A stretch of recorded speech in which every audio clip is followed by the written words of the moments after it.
Europa champions ലീഗിന്റെ round of 16 Man City Real Madrid നേരിടാൻ പോകുന്ന സമയത്ത് അവിടെ റയൽ മാഡ്രിഡ് സ്ക്വാഡിൽ റോഡ്രിഗോ അവിടെ ഇല്ല, എംബാപ്പെ അവിടെ ഇല്ല, അതുപോലെ തന്നെ ജൂഡ് ബെല്ലിംഗ്ഹാം അവിടെ ഇല്ല.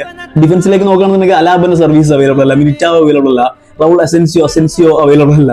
ആലോചിച്ചൊക്കെ ബാക്കപ്പ് ആയിട്ടുള്ള സെബല്ലോസ് പോലും ഇഞ്ചുറി പറ്റിയിട്ട് അവിടെ അവൈലബിൾ അല്ല. റയലിനെ സംബന്ധിച്ച് അവരുടെ ഫസ്റ്റ് ലെവലിലുള്ള 7, 8, 9 താരങ്ങൾ ഔട്ടാണ്. അതുപോലെ തന്നെ ഇതിൽ വേറൊരു കാര്യം കൂടി ഉണ്ട്. കഴിഞ്ഞ 7 വർഷത്തിനുള്ളിൽ 7 പ്ലേയേഴ്സിന് ACL ഇഞ്ചുറി പറ്റിയിട്ടുണ്ടെന്നുള്ള കാര്യം നമ്മൾ മനസ്സിലാക്കണം. അതായത് 2019 അസെൻസിയോ, പിന്നെ തിബോ കോർട്ടുവാക്ക്, അതിനുശേഷം എഡറിൻ മിലിറ്റാവോ, പിന്നെ ഡാനി കർവാൽ, പിന്നെയും എഡറിൻ മിലിറ്റാക്കോ, പിന്നെയും ACL ഇഞ്ചുറി. അതിനിടയിൽ അലാബ, ഏറ്റവും ഒടുവിലായിട്ട് ഇപ്പോൾ റോഡ്രിഗോ.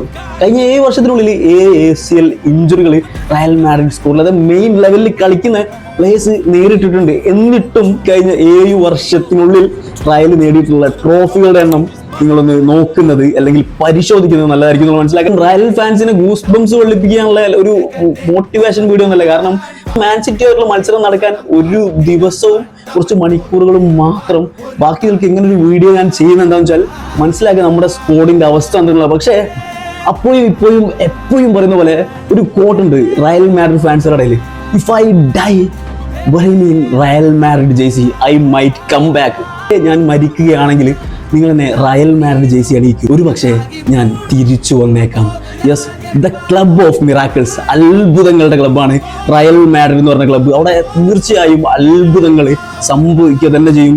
ആൻഡ് ഒരു കാര്യം കൂടി, നിങ്ങൾ എല്ലാവരും, അതായത് ആ ഒരു മത്സരത്തിൽ റയൽ മാഡ്രിഡ് ആരാധകരായിട്ടുള്ള എല്ലാവരും, ഈ വീഡിയോ കാണുന്ന എല്ലാവരും നിങ്ങളുടെ ഓപ്പോസിറ്റ് ഫാൻസ്, റൈവൽറി ഫാൻസ് ആയിരിക്കും അവിടെ അയച്ചു കൊടുക്കുക. നിങ്ങൾ മനസ്സിലാക്കുക, അതായത് നടക്കുന്ന മത്സരത്തിൽ മാൻ സിറ്റിയുടെ ജേഴ്സി ഇടാൻ പോകുന്ന എല്ലാവിധ ഫാൻസുകാരും നിങ്ങളൊരു കാര്യം മനസ്സിലാക്കുക, Real Madrid academy is here.